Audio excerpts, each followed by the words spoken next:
Hello students, आज की video में मैं आपका एक्सप्लेन करूंगा that is crop production improvement. हम लोग क्लास 9 साइंस का चैप्टर 15 कर रहे थे that is improvement in food resource. आज का वीडियो लेक्चर नंबर 4 है। इसके पिछले वीडियो में मैंने आपको लेक्चर 1 से लेकर लेक्चर 3 तक मैंने समझाया था कि क्रॉप्स क्या होता है और क्रॉप्स के वेराइटी के बारे में, ठीक है। और इसी के साथ साथ मैंने आप लोगों को डिफरेंट टाइप्स ऑफ क्रॉप्स भी बताया था that is rabi crops and kharif crops, ठीक है।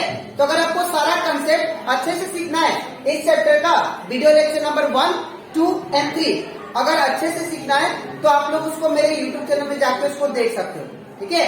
इसी के साथ साथ अभी तक हम लोग क्लास 9 साइंस का chapter 1, chapter 2, chapter 3 and chapter that is 8, chapter 9 and chapter 10, chapter 11 and chapter 12 इन सभी चैप्टर का जितना भी टॉपिक था मैंने आप लोगों को डिटेल में एक्सप्लेन किया, ठीक है। और इसी के साथ साथ मैंने आप लोगों को चैप्टर 8, 9 और 10 का जितना भी न्यूमेरिकल क्वेश्चन था वो भी सारा एक्सप्लेन किया, ठीक है। तो अगर आपको सारा टॉपिक इन सभी चैप्टर का अच्छे से सीखना है और न्यूमेरिकल क्वेश्चन चैप्टर 8, 9, 10 और 11 का अच्छे से सीखना है तो आप लोग उसको मेरे यूट्यूब चैनल में जाकर उसको देख सकते हो, ठीक है।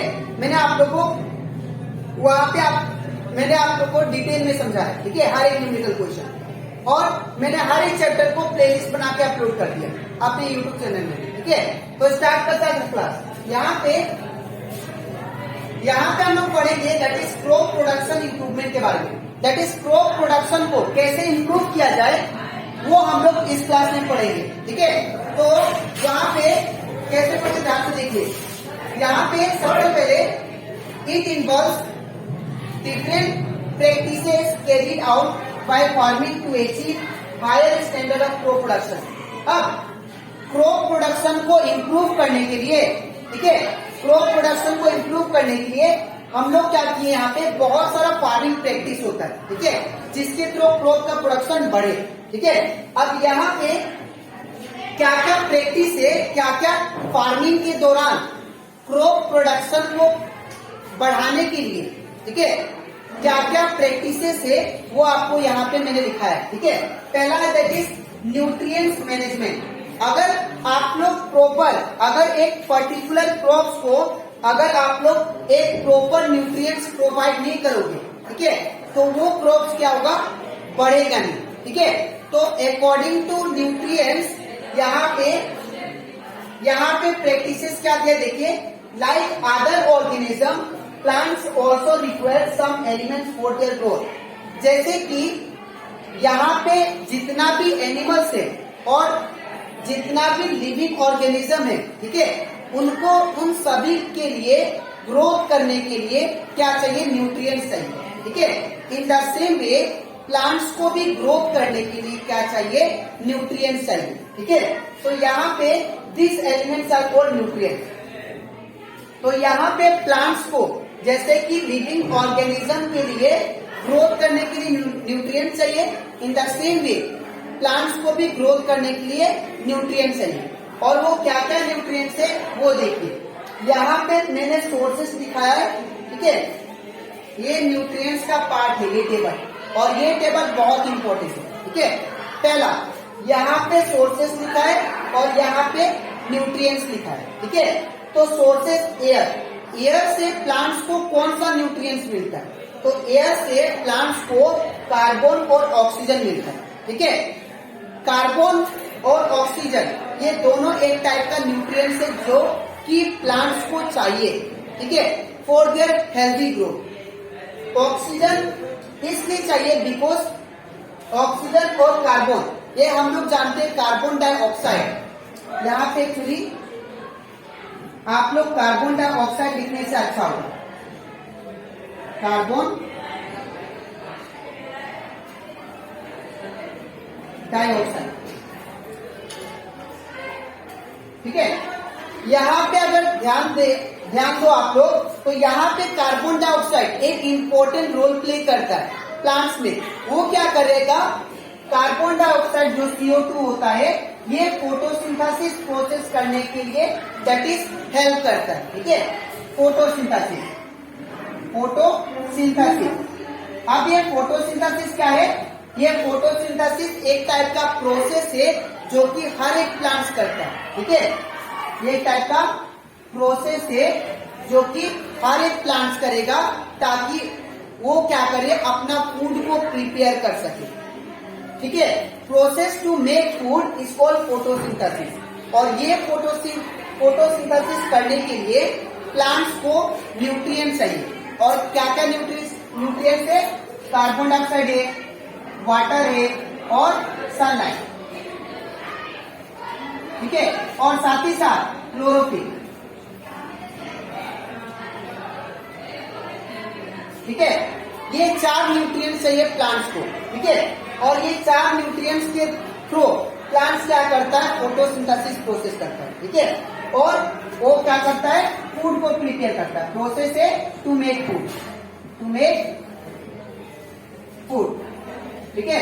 तो यहाँ पे एयर है, तो एयर से क्या मिलता है प्लांट्स को? That is carbon dioxide and oxygen, ठीक है। ये न्यूट्रिएंट्स हो गया पहला। दूसरा वाटर, वाटर से प्लांट्स को क्या मिलता है? तो प्लांट्स को वाटर से मिलता है हाइड्रोजन एंड ऑक्सीजन, दोनों मिलता है। Because we know that water का जो फॉर्मूला होता है वो होता है H2O। ये वाटर ब्रेक होके क्या बनाएगा? हाइड्रोजन और ऑक्सीजन बनाएगा। तो वाटर से भी प्लांट्स को क्या मिलता है? Hydrogen and oxygen. ये भी एक टाइप का न्यूट्रिएंट्स हो गया, ठीक है। इसके बाद आता है सोयल। सोयल से प्लांट्स को क्या मिलता है? तो सोयल से प्लांट्स को 2 टाइप का न्यूट्रिएंट्स मिलता है, याद रखिएगा। एक न्यूट्रिएंट्स जो कि ज्यादा क्वांटिटी में चाहिए प्लांट्स को, और एक न्यूट्रिएंट्स जो कि कम क्वांटिटी में चाहिए। तो जो ज्यादा क्वांटिटी में न्यूट्रिएंट्स चाहिए वो 6 टाइप का है, दैट इज 6 टाइप का। जो प्लांट्स को ज्यादा क्वांटिटी में न्यूट्रिएंट्स चाहिए होता है उसको हम लोग बोलते हैं मैक्रो न्यूट्रिएंट्स, ठीक है। The nutrients which are required by the plants in large quantity they are called macronutrients, ठीक है। अब ये जो मैक्रो न्यूट्रिएंट्स है वो क्या क्या है? वो टोटल याद रखिएगा 6 है, ठीक है। और जो कम क्वांटिटी में चाहिए the nutrients which are required by the plant in small quantity और लेस क्वांटिटी, उसको हम लोग बोलते हैं माइक्रो न्यूट्रिएंट्स, ठीक है। और ये माइक्रो न्यूट्रिएंट्स 7 होते हैं, ठीक है। तो याद रखिएगा प्लांट्स को जो न्यूट्रिएंट्स चाहिए, प्लांट्स को जो न्यूट्रिएंट्स चाहिए वो मेन 13 टाइप्स के होते हैं, ठीक है। 13। अब 13 में से 6 ऐसे होंगे जो कि मैक्रो होंगे, मैक्रो न्यूट्रिएंट्स जो कि लार्ज क्वांटिटी में, लार्ज अमाउंट में चाहिए, ठीक है। और बाकी कितने बचे? 7, ठीक है। तो 7 ऐसे न्यूट्रिएंट्स है जिनको बोलते हैं micro nutrients,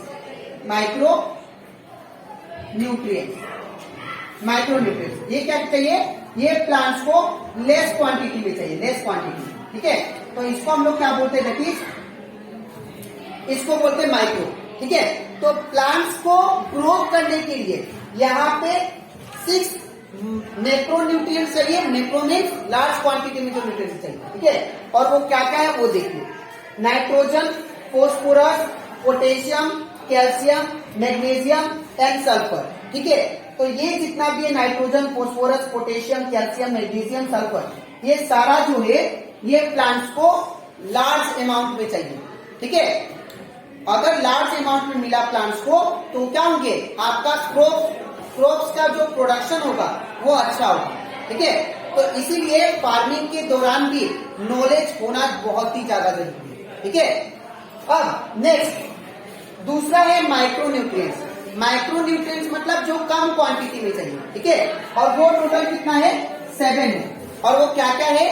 that is iron, magnesium, boron, zinc, copper, chlorine, molybdenum. ये सारा जो न्यूट्रिएंट्स है ये प्लांट को लेस क्वांटिटी में चाहिए, ठीक है। तो ये कुछ न्यूट्रिएंट्स थे जिससे आप लोग का क्रॉप का प्रोडक्शन जो है वो क्या हो जा सकता है? इंप्रूव हो सकता है, मतलब बढ़ सकता है, ठीक है। तो आप लोग ये न्यूट्रिएंट्स याद रखिएगा। नेक्स्ट अब बात करते हैं सेकेंड टाइप। हम लोग क्या पढ़े? Different practice. तो पहला प्रैक्टिस क्या था? न्यूट्रिएंट्स के बारे में नॉलेज, ठीक है। न्यूट्रिएंट्स प्रॉपर अमाउंट में क्रॉप्स को दैट इज डालना, ठीक है। तो अगर प्रॉपर अमाउंट में अगर आप लोग दोगे न्यूट्रिएंट्स क्रॉप्स को तो अच्छा प्रोडक्शन होगा क्रॉप्स में, ठीक है। दूसरा नेक्स्ट है इरिगेशन। इरिगेशन मतलब क्या होता है, that is supply of water to the crops. हम लोग जानते हैं वाटर एक इंपॉर्टेंट रिसोर्स है, ठीक है। वाटर एक इंपॉर्टेंट बोल सकते दैट इज पार्ट है for survival of living organism. Even plants को भी अगर वाटर नहीं मिलेगा तो प्लांट्स क्या करेगा, वो प्लांट सर्वाइव ही नहीं कर पाएगा, ठीक है। बिकॉज यहाँ पे भी वाटर चाहिए, फूड बनाने के लिए प्लांट्स को भी क्या चाहिए, वाटर चाहिए। तो अगर वाटर नहीं दोगे तो प्लांट्स अपना खाना को प्रिपेयर नहीं कर सकता, ठीक है। तो अगर अपना खाना को प्रिपेयर नहीं कर सकता है, ठीक है, तो वो सर्वाइव भी नहीं कर सकता, ठीक है। तो वाटर भी दैट इज प्रॉपर अमाउंट में चाहिए। अगर प्लांट्स को प्रॉपर अमाउंट में वाटर नहीं मिला तो प्लांट्स अपना फूड को प्रिपेयर नहीं कर सकता है, ठीक है। अगर फूड प्रिपेयर नहीं कर सकता है तो प्लांट्स ग्रो ही नहीं होगा, ठीक है। तो अब नेक्स्ट, इसीलिए प्रॉपर अमाउंट में वाटर क्रॉप्स को देना जरूरी है, ठीक है। इसीलिए हम लोग इरिगेशन प्रोसेस करते हैं। इरिगेशन एक टेक्निक है जिसके थ्रू हम लोग क्रॉप्स को वाटर पहुंचाते हैं, ठीक है। आप लोग क्लास 8 में पढ़े होंगे दैट इज पुली सिस्टम, ठीक है।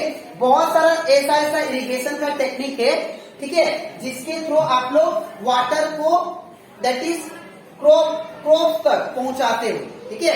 तो ये होता है इरिगेशन। इरिगेशन मतलब supply of water to the crop. अब वो कैसे भी सप्लाई करो, आप लोग कैनल बना दो, उसके थ्रू भी होगा, ठीक है। अब दैट इज पुली सिस्टम भी था, ठीक है। और आज के डेट में तो मोटर सिस्टम भी है, ठीक है। मोटर के थ्रू आप लोग क्या करोगे, डायरेक्ट क्रॉप्स को दे सकते हो, ठीक है। तो इस तरह आप लोग क्रॉप्स को वाटर पहुंचा सकते हो। फिर है दैट इज क्रॉपिंग पैटर्न, ठीक है। लास्ट ये जो क्रॉपिंग पैटर्न है इसका मतलब क्या है, क्रॉपिंग पैटर्न का मतलब अगर क्रॉप्स को एक पर्टिकुलर टाइम में क्रॉप्स को एक पर्टिकुलर लैंड में अरेंज करना, उसको बोलते हैं क्रॉपिंग पैटर्न, ठीक है। और एक बात है, क्रॉपिंग पैटर्न में और एक चीज है दैट इज अगर यहाँ पे अगर डिफरेंट टाइम में अगर आप लोग डिफरेंट क्रॉप्स आप लोग नहीं उगाए, ठीक है, तो वो खेती पॉसिबल नहीं है। जैसे कि एग्जांपल अभी का जो सीजन है, अभी सपोज ठंडा के सीजन ड्यूरिंग दैट इज जून से लेके और आई थिंक अगस्त से लेके नवंबर तक, ठीक है, और जुलाई से लेके नवंबर तक, ये जो है यहाँ पे पेडी को दैट इज पेडी फील्ड होता है, ठीक है ना, धान का खेती करते हैं। तो अगर आप लोग इस सीजन में धान का खेती ना करके अगर आप लोग दूसरा खेती करते हो, जैसे कि एग्जांपल गेहूं का खेती, ठीक है, वीट का खेती, ठीक है, तो वो खेती क्या होगा क्या पता नहीं हो सकता, ठीक है। तो इसीलिए एक पर्टिकुलर टाइम में क्या होता है, पर्टिकुलर खेती किया जाता है, ठीक है, उसको हम लोग क्या बोलते हैं, क्रॉपिंग पैटर्न। मतलब क्रॉप्स को एक पर्टिकुलर टाइम में कैसे अरेंज करते हैं एक पर्टिकुलर लैंड में, उसको हम लोग क्या बोलते हैं, क्रॉपिंग पैटर्न, ठीक है। तो ये था that is crop production improvement. इस तरह आप लोग ये तीनों दैट इज प्रैक्टिसेस से आप लोग क्रॉप का प्रोडक्शन बढ़ा सकते हो, ठीक है। तो आई होप आपको ये सारा कंसेप्ट अच्छे से क्लियर हो गया होगा, ठीक है। अब इसके नेक्स्ट वीडियो में मैं आप लोगों को समझाऊंगा that is difference between manure and fertiliser. Manure क्या होता है, फर्टिलाइजर क्या होता है, उसके बारे में, ठीक है। तो आज के लिए इतना ही, मिलते हैं नेक्स्ट वीडियो।